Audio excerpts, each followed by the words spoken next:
Good evening. I'd like to welcome everybody tonight to our presentation. Tonight's presentation by Mr. Gibbs, just like to inform all that is also going to be to the town of Southampton tomorrow at 10 o'clock in the town hall. I will just give you a little bit of a context in the sense of what we're discussing tonight. You know, in the past number of years, the village embarked on a master plan for the village business district. Primary reason for that was that major institutions that used to support activity in this village were either relocated or removed from this village. A number of them, starting with the library that moved to the other side of the village, the post office moving from the heart of the village, the parish museum moving to Watermill. These were all institutions that were very influential and supportive of life within the heart of the historic village. Concurrent with that, we undertook a study. We brought in consultants, urban designers, master planners to look at how the village would grow in the next 50 or so years, and presented from that a number of sort of guidelines which we implemented the first phases of it this last year, and the trustees voted on it and approved it. As part of that study, one of our main concerns is the effect of various institutions on retail in the heart of the village. And one of the concerns has been in the past number of years issue of grocery stores, for instance, in the village. The town is looking into the possibility of approving some large retail activities and business and commercial activities outside the village on Highway County Road 39. The village itself considered some zoning changes, which presently is on hold for properties located in the village down the Hampton Road area for rezoning, for accommodating some retail grocery stores. Presently, there has been an approved application for Citarella moving into the village, into space that previously used to be a grocery store. But again, these concerns basically led us to do further studies and see what the impact of various types of retail, location of it and scale of it would have on the historic village and the areas around it. To that extent, the Southampton Association has been supportive and helping us in this process by also sponsoring consultants to shed light and do further studies on these aspects that I just mentioned to you. And I'd like to introduce J.D. Singh, President of the Southampton Association, which has sponsored tonight's presentation. Thank you. Thank you.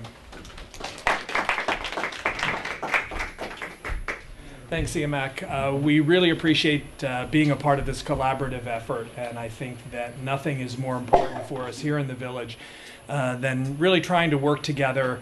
There's a lot of different interests, a lot of different viewpoints, but I think when we get some opportunity to work together to review the different options that are out there, and then also to bring in some experts to help give us some guidance, hopefully we'll get a result that really works for everyone in the village. And I just appreciate all of you coming out, participating in the process and supporting us. And the association will continue to do this in the future. And again, we appreciate your participation tonight. I can't say enough about Bob. His last visit here was I think really enlightening for many of us. We realized what a science and what we had to learn about retailing, and how much that could help us in terms of making some decisions going forward. So I won't spoil any more by taking time and let Bob give us some of the results and answer some questions from all of you regarding the work that he's done for us. So again, thanks for your participation. Bob? Thanks, Jay. It's nice to be back. My name is Bob Gibbs. I'm a planning and retail planning consultant based in Michigan. And I'm on the way from the Upper Peninsula of Michigan, where we're working in Marquette, down to Jacksonville, Florida tomorrow. So I get to stop here and spend a day. I wish I could spend more time here. We were asked to do 2 studies recently. These were done in March. The first study is to estimate the amount of potential demand, if any, for new retail in the village commercial area. And the second study was to estimate the potential impact of opening a new grocery store either in the village or outside of the village, east or west. The first part of our study was very favorable. We found that presently the village, even though when we were here before, I think you had 40 vacancies. Technically, you had 47 vacancies. I didn't notice any today when I walked around. So congratulations, I've already had a positive impact, I guess. I'll take credit for it. But we found that you could technically, as of March, you could grow by about 110,000 more square feet than you have now. And we estimate that currently the village center, the total gross leasable area of retail on the ground level is about 250,000 square feet. So we're estimating that today you could technically grow by about 50%. You could, and by that it means you could support about 50% more shops and restaurants than you have now technically. And by support, we mean that those restaurants could produce enough in sales per year to pay industry rates for operating, leasing, overhead, advertising, labor, and all of that. Now, if the rents are, and we didn't do a regressional model on your rents. I understand the rents are high here. So it is possible that a store that in the industry would do $400 of sales per square foot per year wouldn't be able to pay the rents here that are asked.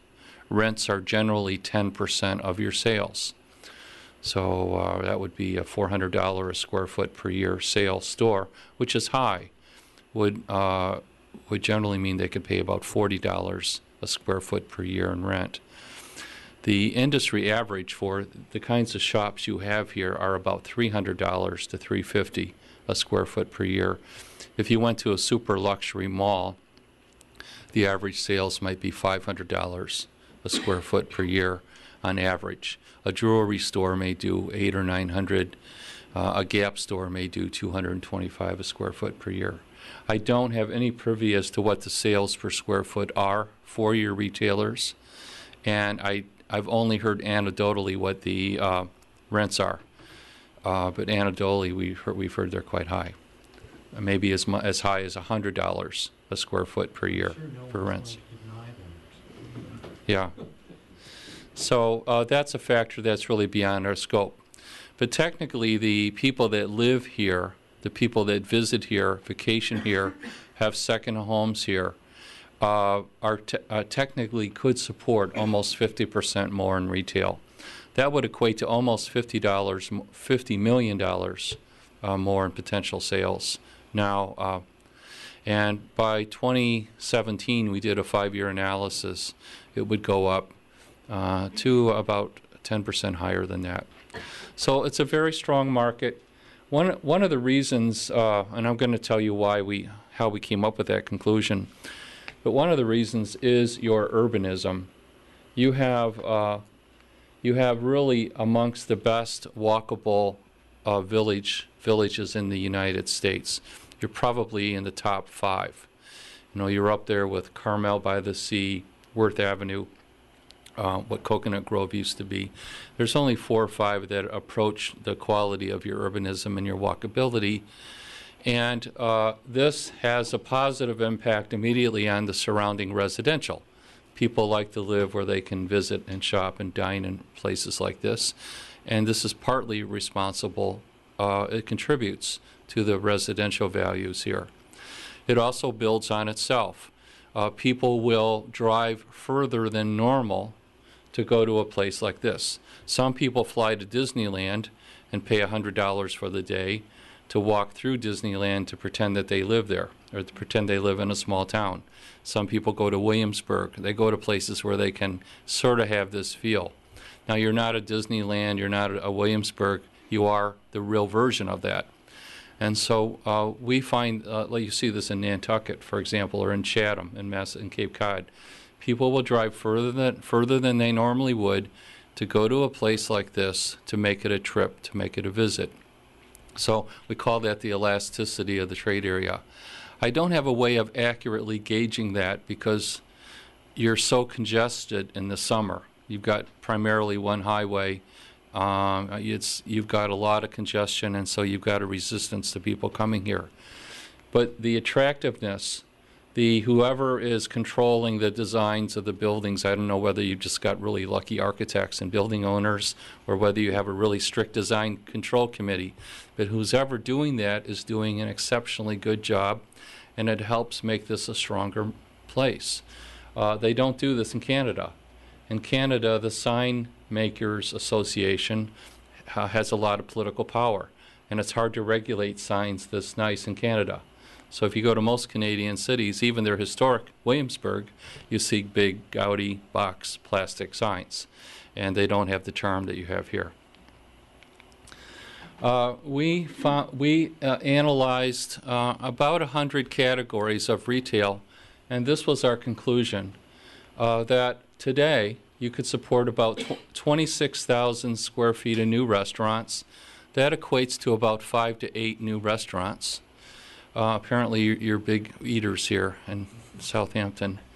You could support about 9,000, 10,000 square feet of new clothing stores, about 4,000 square feet of new home furnishing stores, another small electronics store, though I may take that away once I've seen how your new renovated Radio Shack is quite nice here. It's probably the nicest Main Street one in the country.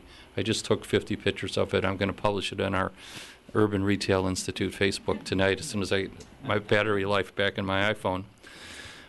You can support a lot of gift shops, and we found that you could support a 30,000 square foot grocery store. And I don't know how big the new Cinderella store is going to be. Cinderella? Sorry, Cinderella. But we're going to speculate somewhere between 8,000 and 10,000 square feet. Yes. Excuse me, I feel that these numbers are hopeful. Mm-hmm. You're dealing, I mean, the first reality is it's a summer business. Right. So 8 months a year, Mm-hmm. it's a totally different picture. So what Right. you are mentioning is what we can support Mm-hmm. 4 months a year. And that Yes. is the biggest consideration. Yeah. What happens the Mhm. other 8 months? Yeah. Do we need anything? Well, in a that's a good point. In a retailer's perspective, they're concerned about what the sales are per year, and they want to do their average sales per square foot per year. And they generally want around $400 to $500 a square foot per year. That's a very high number for them. If they do $450 a square foot in 3 months or 4 months, they're just as happy as if they spread it out over 12 months. And every place in the country has a weak season. Worth Avenue in Palm Springs has a very weak summer. Naples has a very weak summer. Very few places have a good 4 quarters a year. Now you have a really strong 1 quarter, of course, the summer, and a pretty strong fall and a pretty strong spring, and the holidays are okay. But you also have a lot of people that live here year-round, and I'll talk about that in a minute. So I think it's okay. I think the numbers are pretty solid. We're using a post-recession model now. Had we came to you around 2006, these numbers would have been double. But the retailers now have, and the banks and the retailers have all doubled down on what they want. So they're very, very fussy of where they'll go. I have to say it's not a good spring. Yeah, okay. This is the way it breaks down according to our estimates. This is the square footage, And this breaks it down into the number of stores. Now, this might be hard to believe that you could support 30 to 40 new stores. But we think you could, and we think this is a conservative number. This doesn't mean you should have more stores. I mean, I think you're perfectly fine the way you are right now. When I was here before, you didn't have Pottery Barn. And you may like Pottery Barn, you may not like Pottery Barn, but that was an example of that's probably a 6,000 square foot store or so that wasn't here before, that has decided that you're a good enough market for them to open a new store.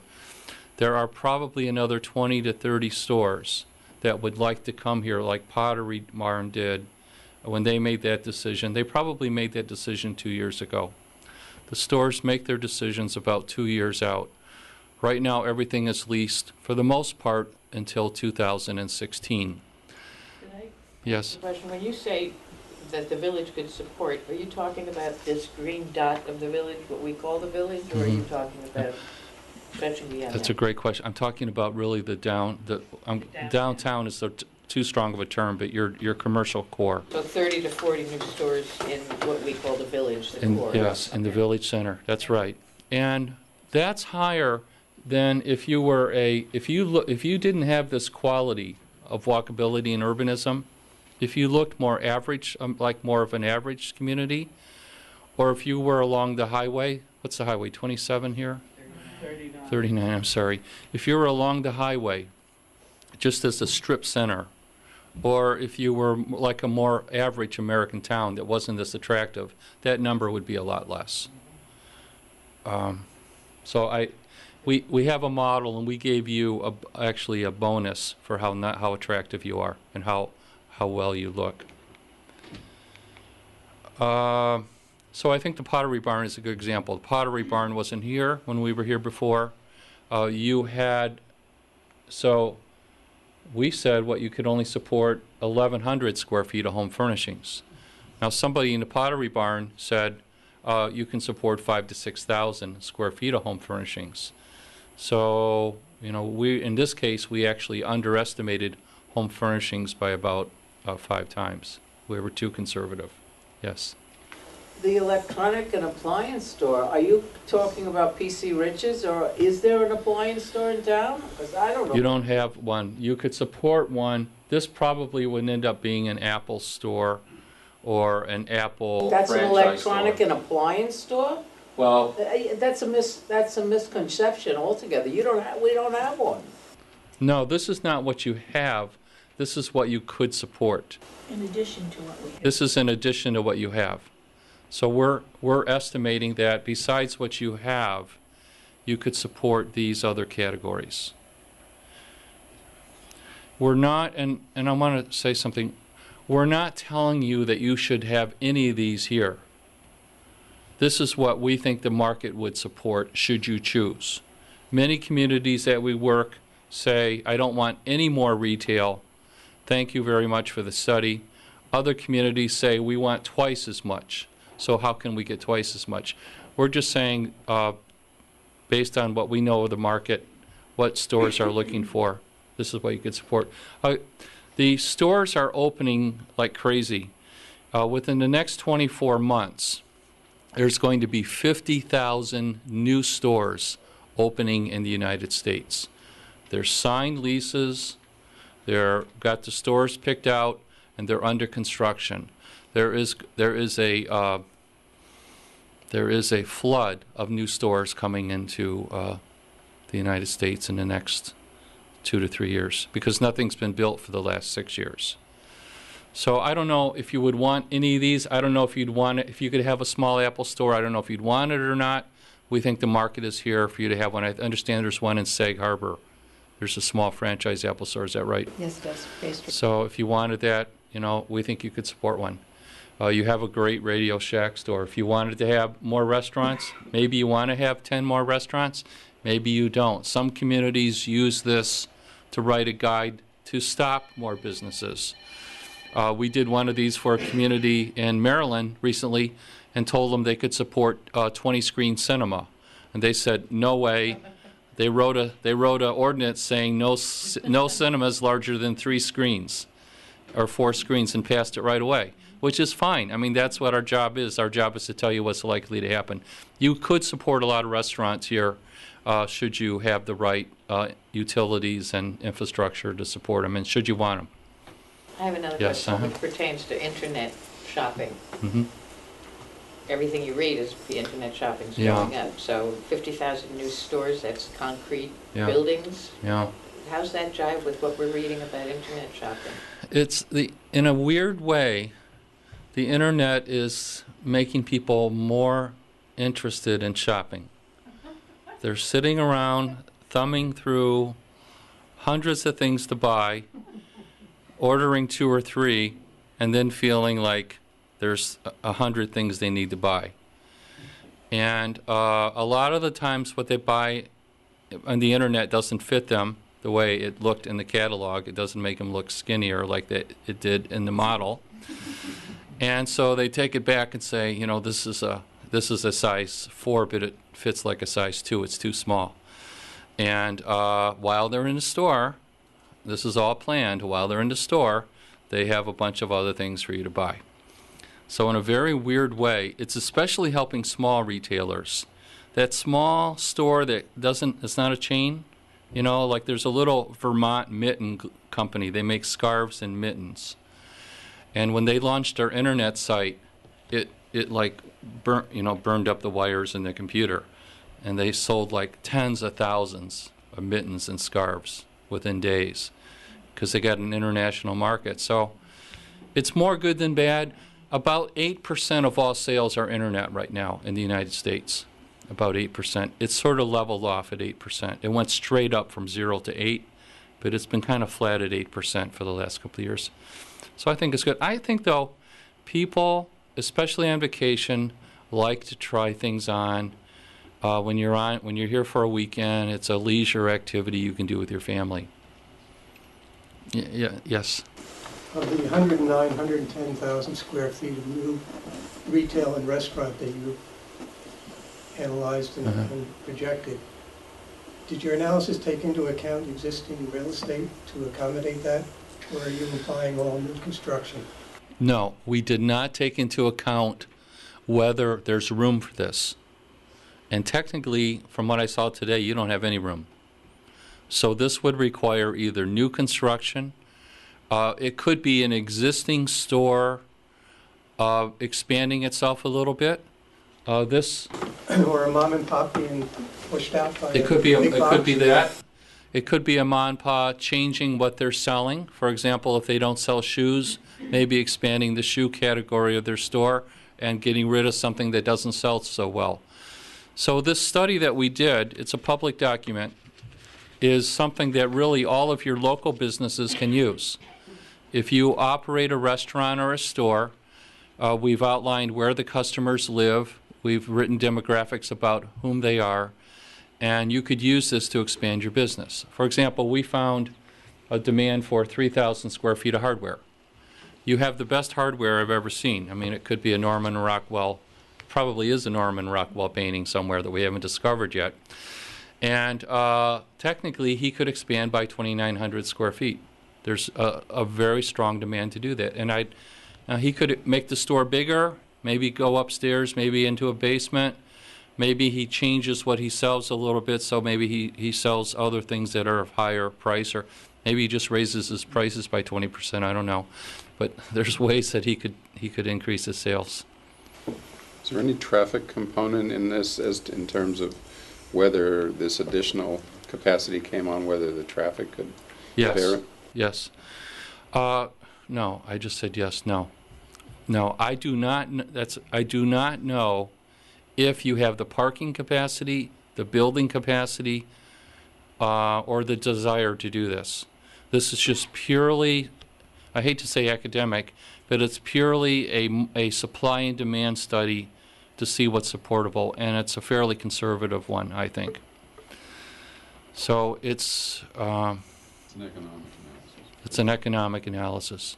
Yes. Can you speak a little bit about your methodology, your primary target area for doing this analysis, which is shown on your map here, goes from basically the canal to the west Mhm. and to including Bridgehampton, basically to the East Hampton line, to the east, Yes. north to, I guess, North Sea, and including the Atlantic Ocean to the south. Yes, that's right. That's the primary demand area for spending.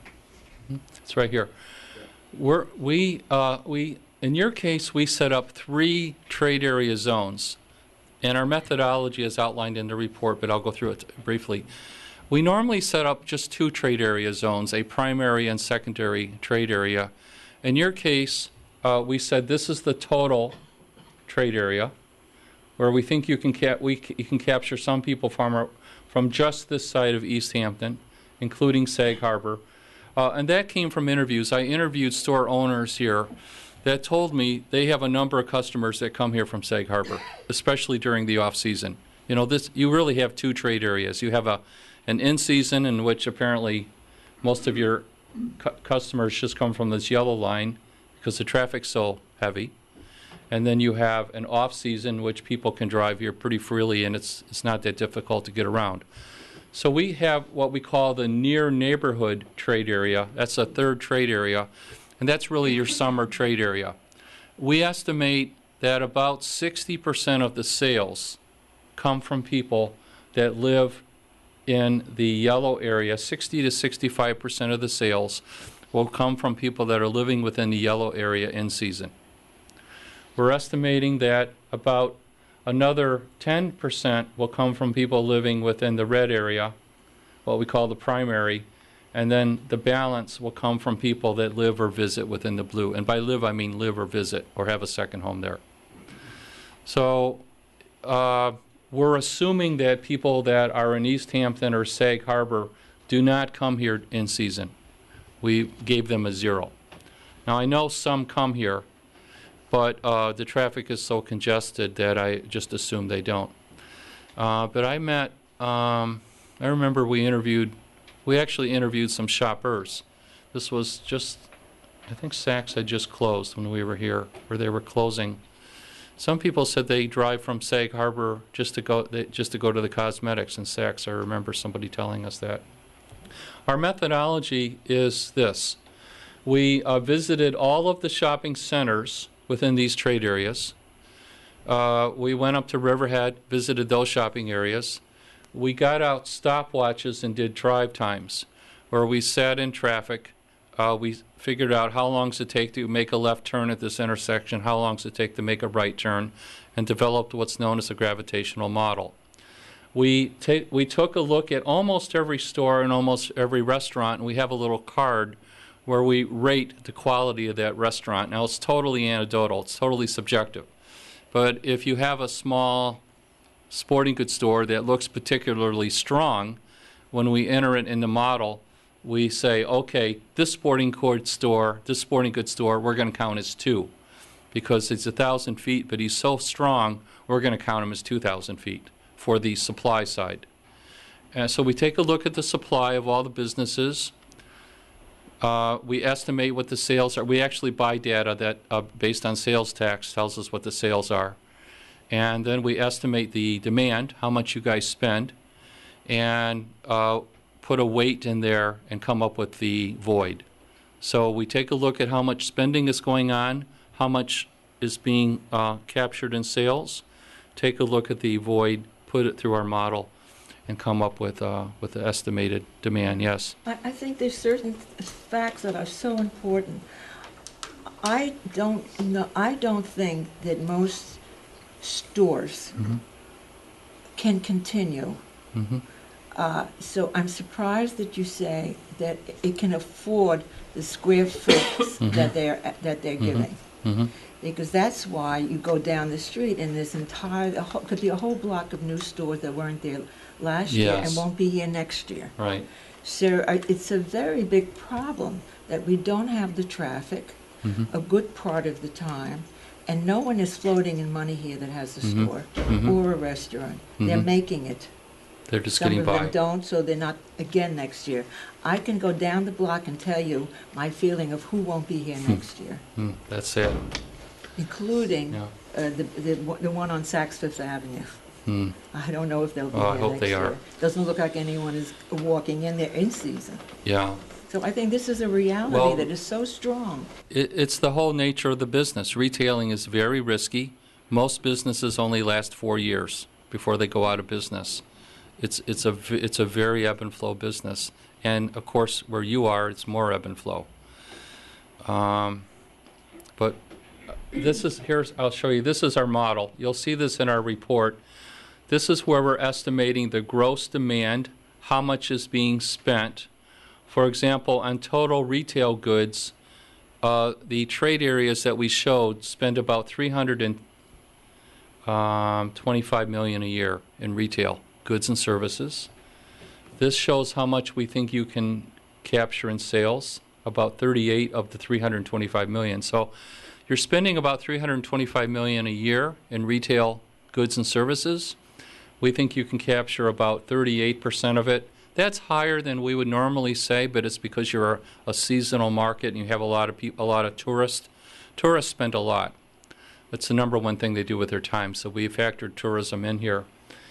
So we're saying you can capture about 11% of the sales potential. That's what it would be per square foot. We're estimating an average of $460 a square foot per year in sales growing up.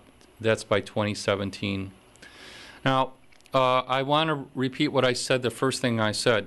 This is assuming a store has industry average operating expenses. Rents should be 10% of your sales. If you have a landlord that wants Fifth Avenue prices, they want $1,000 a square foot in rent, you're not going to have a retailer that's going to make 10 times that in sales. So it's beyond our ability to look at the leases of every tenant. So we could be off in that factor. It just could be that rents are so high that nothing is supportable here. But I don't think you're at that point. But that is a big qualifier of our report. We're assuming industry average. We inflated them about 25% here. So we assumed that the rents are 25% higher than the industry average. If I hadn't done that, this would have been a much higher number. So we actually made the dial fairly conservative in our estimates here.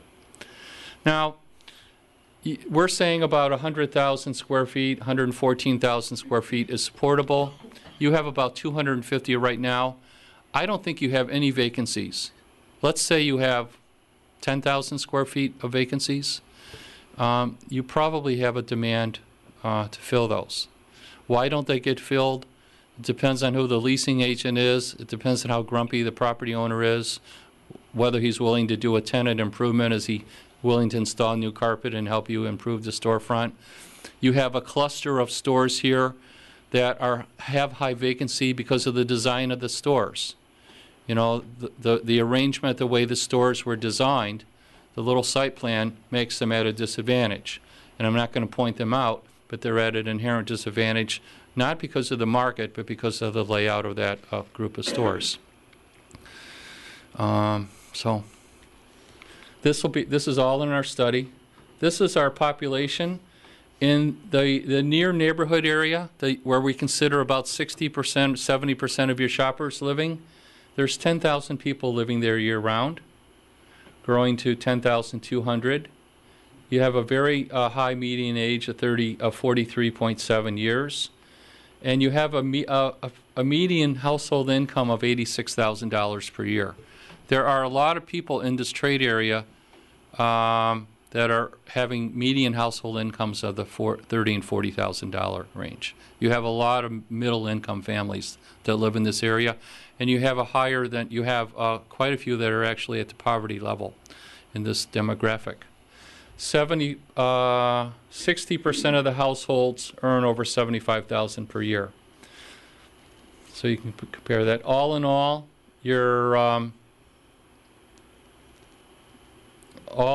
you have, in the total trade area, you have about 35,000 people. So a fairly lightly populated area, about 35,000 people. I think we estimated about 17,000 workers in the area. Was that right? And then a gazillion tourists.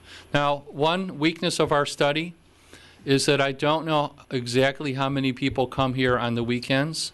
I don't know how long they stay here on the weekends, and I don't know what they do while they're here on the weekends. I don't know whether they're playing 36 holes of golf a day and not shopping. So we had to put in some estimates. We took the number of houses. We know how many houses you have. We know how many people file taxes here or have homesteaded here. And so we made some estimates about how many of these are second homes. How often do they come here? How often maybe do they rent their house out to somebody on a weekly or basis? That doesn't happen very often here. So there are a lot of estimates here. But we tried to be as conservative as we could. So there's our trade areas. This is our primary. This is your near neighborhood where we think 60% of the customers come from. It's a very unique geography because we assumed, for example, nobody from West Hampton came here to shop. We know some people do. We assumed that, what's this radius? This is a 5-mile radius. So we're essentially assuming that almost all of your shoppers live within 5 miles, which is pretty tight.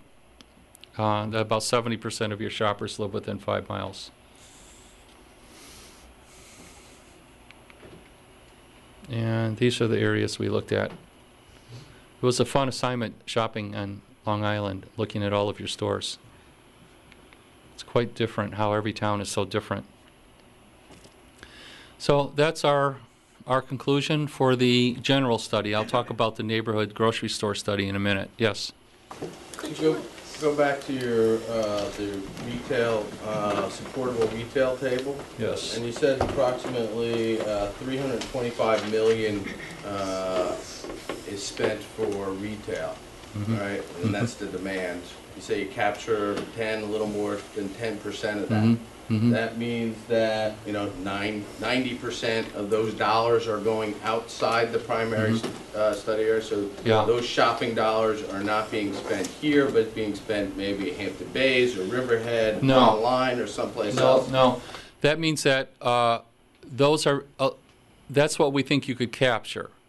So that 90% that you can't capture is either being spent here already, or it's being spent while people are on vacation.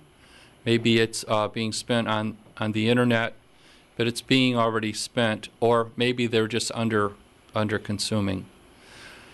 How did you come up with that number? We bought that number. We have 3 services that we buy 3 services, and we average and blend them out. It's it's based on sales tax. These services go to your counties and to your states, and they buy this sales tax based on sales tax reporting. So it's pretty accurate. I mean, it's accurate for this level of planning.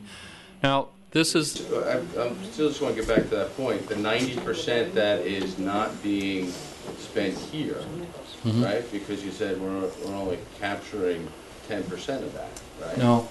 No, I think you could capture 10% of the spending potential.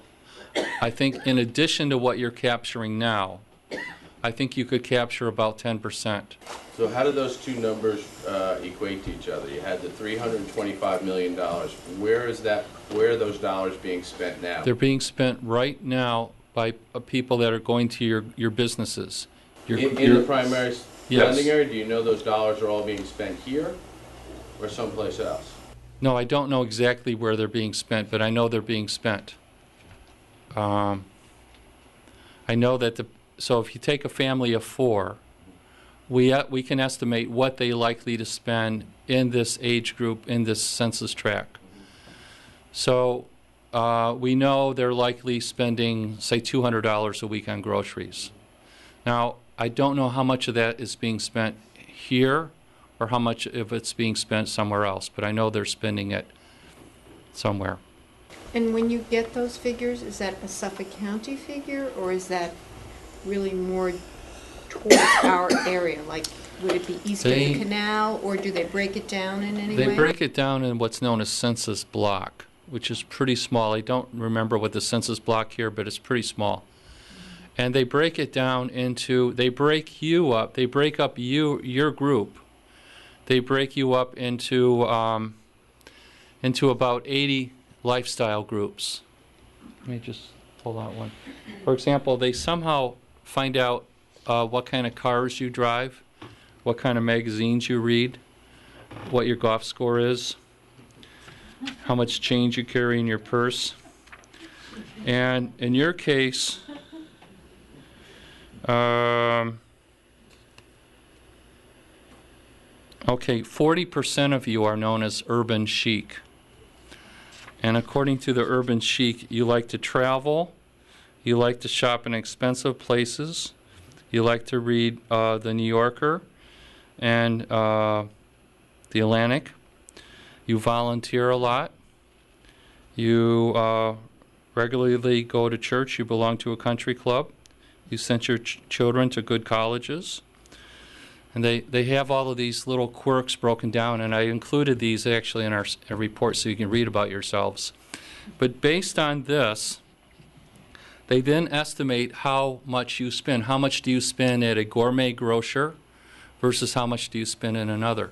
We estimated that about half of you go to 5 grocery stores every month. You don't just go to one place. Sometimes you might go to a quick stop to buy a gallon of milk or something because you're in a hurry.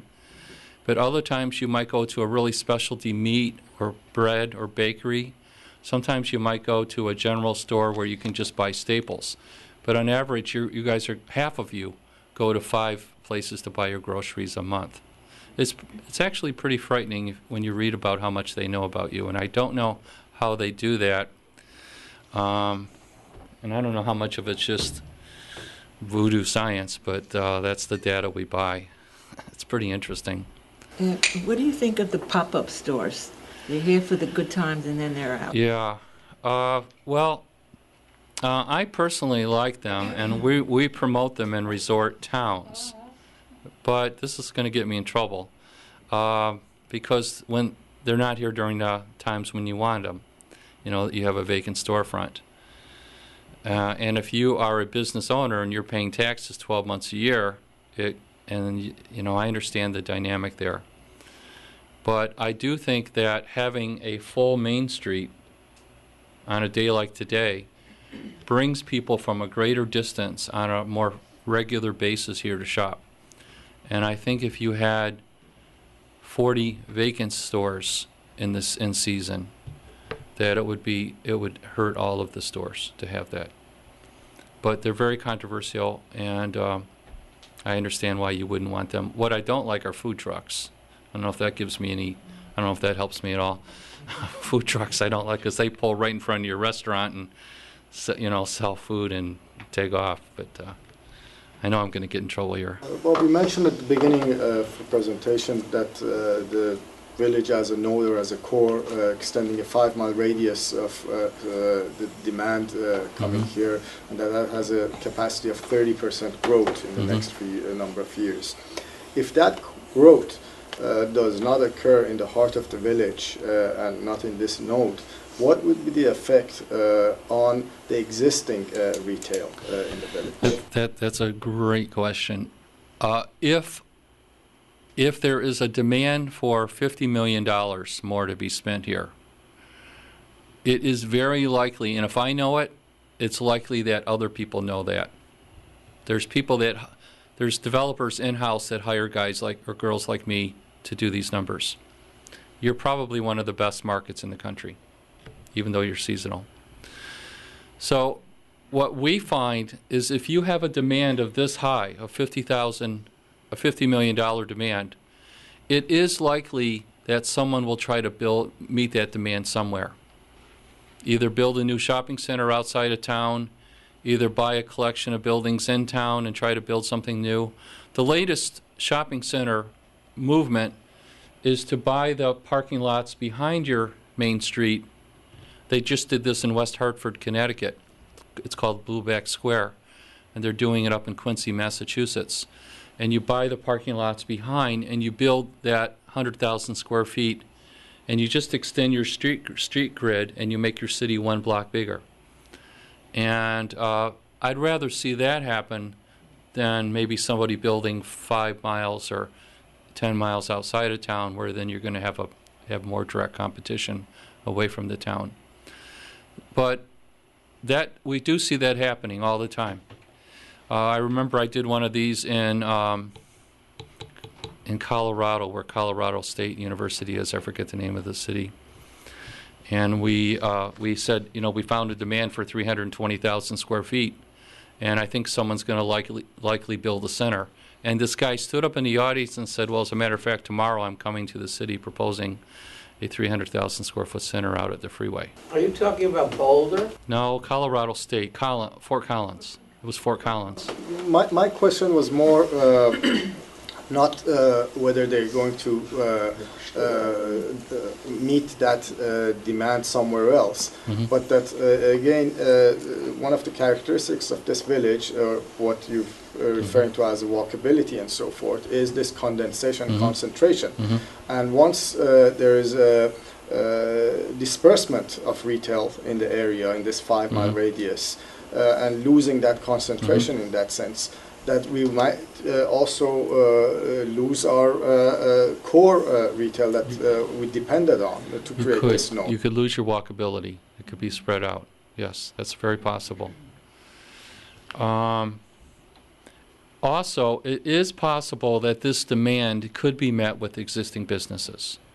It could be that existing businesses could do better fixturing, better displays, maybe take the basement or the second level and soak up a lot of the demand in their existing stores, which I'd like to see happen, of course.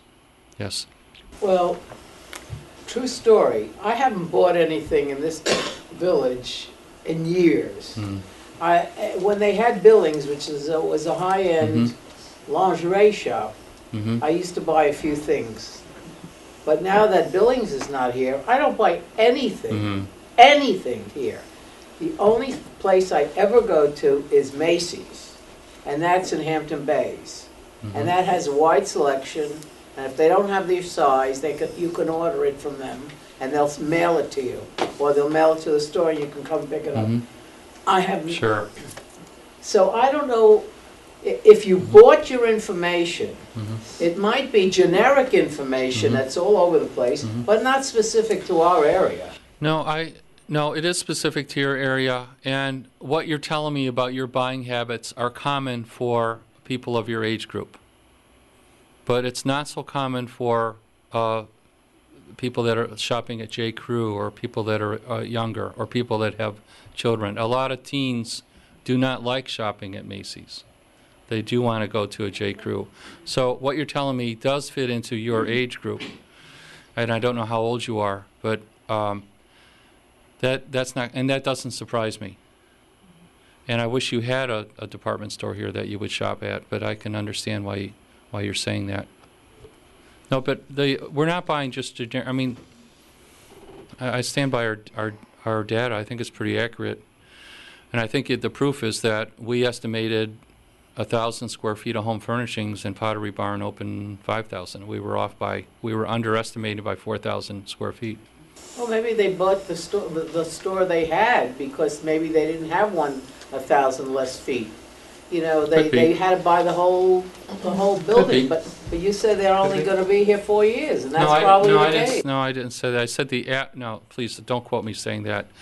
The average retailer is 4 or 5 years old. Pottery Barn is now into its, I think, 20th year. But on average, there's a high turnover in retailers. No, I'm not saying Pottery Barn's going to be here for 4 years. 25-year lease. 25-year lease, yeah. I think Pottery Barn, I hope they're here for a long time. Yes, yes. How much do you think, I live here and I try to shop here, but a lot of, and I really do try to shop here. I make an effort to support the local businesses if I can. Because I do like how the village looks and that it's quaint and small and walkable. But if it were to expand too much or become something different from what it is now, or dramatically different, I might not. And I have to say that the crowds in the summer, I don't buy anything in August. I'm out. I just can't do it. But besides that, I really make a huge effort. Is there any consideration, when you talk to retailers and to people who were shopping, was there any mention of any of that? Because I think that I'm not alone in feeling that way. Mention of what? I'm not quite... Mention of sort of a an allegiance to the village, Yeah. people who live here. Yeah, we heard that. And there's always a summer, non-summer. And, Right. I mean, I live in a resort town, a small version of this called Harbor Springs, Michigan. We're 3,000 people, but I have a picture that looks exactly like that. It's in northern Michigan. It's the same thing. I'm going to shift over now to just discuss touch on our grocery store analysis. And I think that's also on your website, or I'm sure you can get a copy of it. We were hired by the village to estimate the impact of a grocery store opening in the village somewhere within a close proximity of the village, and the impact of a grocery store opening outside of the village. And we looked at a grocery store opening about 3 to 5 miles west, and I think it was about 1 to 3 miles east. And the question was, is there an impact with those 3 models, and what would the impact be on your existing retailers? And the short answer is, we estimated, and surprisingly there's not a lot of research on this. I'm shocked, because every developer we work with insists on having a grocery store. Even in the new lifestyle centers that have Pottery Barn and Ann Taylor and Talbot's, they all want a grocery store in them now. They didn't used to. In fact, the fashion stores used to put in their lease that you can't open a grocery store in the shopping center. If you did, they could leave. It was considered turning it down to a neighborhood center. Today, everybody wants a Whole Foods or Trader Joe's or gourmet grocer in the center. The theory being that people go there once or twice a week, maybe every day, and while they're there, they may do some shopping or at least go past the shops, and it brings a lot of traffic. We found nine sources to reference in our study, and the sources vary a little bit. For example, there's one by the Pennsylvania Real Estate Investment Trust, who said that when they opened a Whole Foods in their center, the traffic went up and the sales went up about 25% in the center, that single Whole Foods. There's a lot of research that if you open a gourmet grocer in a residential community, like a condominium or an apartment complex, that the Whole Foods or Trader Joe's or equal increases rents by about 15 to 20% and home values by about 15%. People love if they can walk to these places. Just the same thing with Starbucks. Starbucks increases real estate values. In fact, a lot of my real estate developers that used to build golf course communities are now saying, the heck with the golf course community, let's just build this, give me a block of this, and it's cheaper, and I get rent out of it, and it makes my property values more. So anyway, what we found is that we estimate that if you had a gourmet grocer opening within 300 feet of your main street, 300 feet is close enough so that you can park the car once and walk to the grocer and then walk to other shops. That's considered, in the shopping center industry, that's the average walking distance. If you opened a store within about 300 feet of your main street, that it would on average increase the sales of your existing retailers by about 20 to 25%. A tremendous boost. And we've got 9 studies to support it. Somebody else could probably come up with 9 studies that say that's not true. I don't know, but we did our best, and I think that's a pretty solid number. Now we're going to find out. I'd love if I could get the sales of all of your retailers and find out how well they're doing now, and then come back a year later after this other grocery store comes in just to see what the impact has been. But I think that's a pretty solid number. And maybe it's 12%, maybe it's 18%, but there will be an increase in sales, especially in the off-season. This is what should be really great for the village, is that those of you that live here year-round will come here on more of a regular basis, and maybe you won't go into the restaurant or the store during that visit, but you'll be parking close to it, and maybe you will remember that while you're there, you need to go to the bakery, and this new grocer will be built next to a deli. It's, I think, next to a bakery and next to some other shops. And you may remember, and there isn't a lot of generous parking. I just looked at it. Parking isn't particularly convenient, although there's some.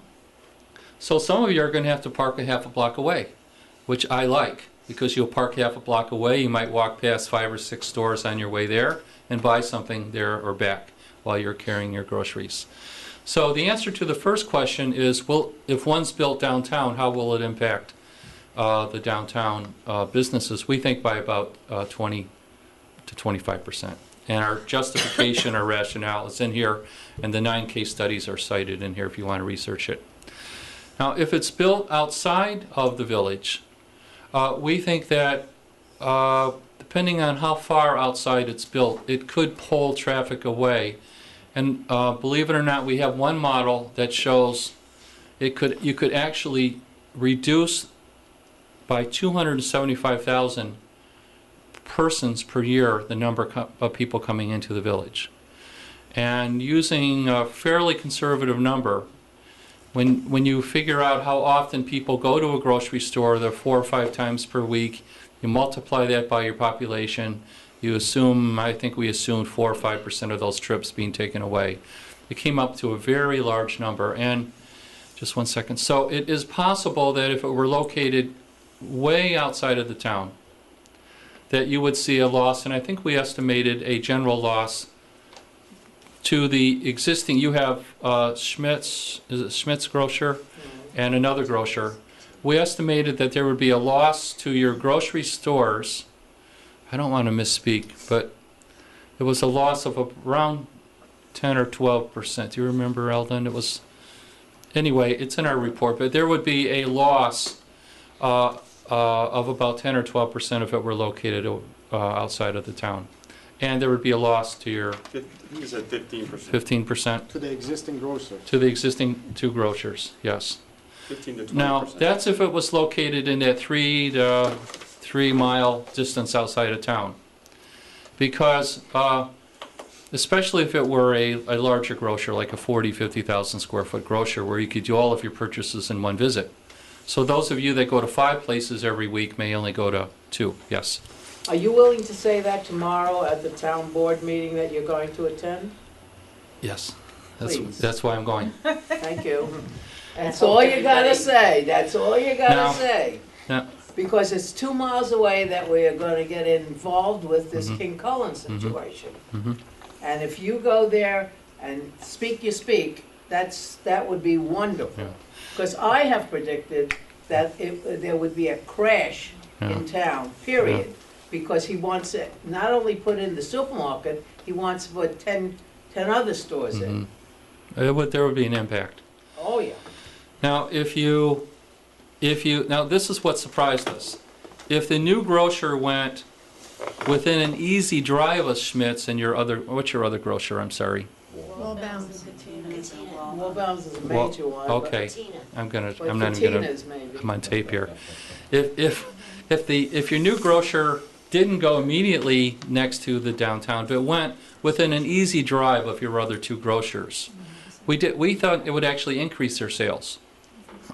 So I mean, but they would have to differentiate themselves. So one grocer, I mean, Schmidt or the other grocer may have to differentiate itself, but one may be particularly good at prepared foods, or one may be particularly good at meats or vegetables or fish or produce. But by doing that, you could do all of your shopping within a very close driving or walking distance of each other, and we think it would have a positive effect. So our conclusion, I'll answer that in a minute, our conclusion is, by opening a grocer downtown, we'd see probably a 20 to 25% increase in traffic, especially in off-season. It'll make a lot of your businesses more stable in the off-season. It's considered essential now in the shopping center industry to put a grocer in your new shopping centers. If it's located considerably outside of your village, we think it'll have a negative impact, and we could debate whether it's 8% or 12%, but there would be a negative impact on sales and pedestrian traffic in the village and on your existing grocers. If it's located, though, not in the village center, but very close to the existing grocers. So that's within an easy drive or a walk, then it would be a boost to them and still could be a boost to the village. So that's our conclusion on that, and it was very interesting doing that. I cannot find where anyone has done it, and I'm sure I may have missed a number of papers on that subject. I now have a team of grad students based on which helped do this. We're now researching this topic, and we may do a whole book just on this topic. It's a very interesting subject. It's something every shopping developer says, well, of course I want a grocery store there. And we all anecdotally know it, but now we're trying to quantify it. Yes? Isn't there a correlation to ease of parking as well? Because if you can't park, then you can't carry groceries to your car. Yes, especially in grocery stores. You generally want to see the front door from where you're parking your car, and they may have to have a business model where they have some very creative ways of helping you with the grocers.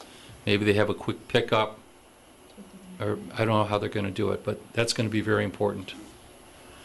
Where I live in northern Michigan, we get about, I don't know, 50 feet of snow every year, and you know, they have a canopy and you just pull up and they load up your car for you. I don't know how. I'm sure they're going to, they're smart guys. They're going to come up with something. From my point of view, if you parked here and walked a block, it'd be better, because I want you walking past all the storefronts. I know you're not going to want to do that, but that would be better. Yes. But if you had a choice whether to go to one place, be able to park your car easily, grab a cup of coffee, have lunch or whatever you wanted to do, and then do your shopping, load up your car, and be gone. Yeah. And I think that's going to happen. Then nobody will go downtown. Yeah. Yeah. Nobody's going downtown. I wouldn't go that far. I don't think it's going to totally be Unless detrimental to your downtown. A special birthday cake from the bakery. You mean, you're saying if it's built far away from the downtown? If it's built between 2 and 3 miles away. Yeah. I wouldn't go that far. It's going to have an impact. I don't think it's going to totally wipe out your town. It's still one of the great towns in the United States, but it will have it will result, we think, in less pedestrian traffic and less sales. And what was the figure you used for pedestrian traffic? Well, I hate to say this, but we actually conservatively estimate you'd lose 275,000 person trips per year. I thought that's what you said. Yeah. I just couldn't believe it. Yeah, I know. I just reread it again 3 times before I stood here. And I've asked our analysts to dial it down. You get a lot of people here. You may not do it, but if you do a pedestrian count, you probably are getting in season 10,000 people a day walking on your sidewalks. It's amazing how quickly it adds up. And don't forget, they go around twice, 3 times, you know. It was busy today. A lot of people were walking around today. Had a great day here. Will you mention that tomorrow at the meeting? We'll lose $275,000. That $250,000. If you want me to. Yes, please. Definitely. Anyway, I'm very delighted that you are getting this gourmet grocer here that I can't pronounce. Silverado. And I think that is very, very good news, and I wish them well. I wish all of you well, and thank you very much for bringing me back. It's been really an honor to work with Southampton again. Is your full study on the website? The village board and stuff. I want to thank Bob for the work that you did, and greatly appreciate it. I think it's Association for bringing Bob to the forefront and supporting this study in Southampton. And thanks for coming out tonight. And hopefully we'll take this information and do good things. I mean, we're already doing a lot of great things, so thanks for taking the time. Start your Christmas shopping now. We need it. I don't think they said Shop locally, that's what we say. Yeah. Shop local. Shop local.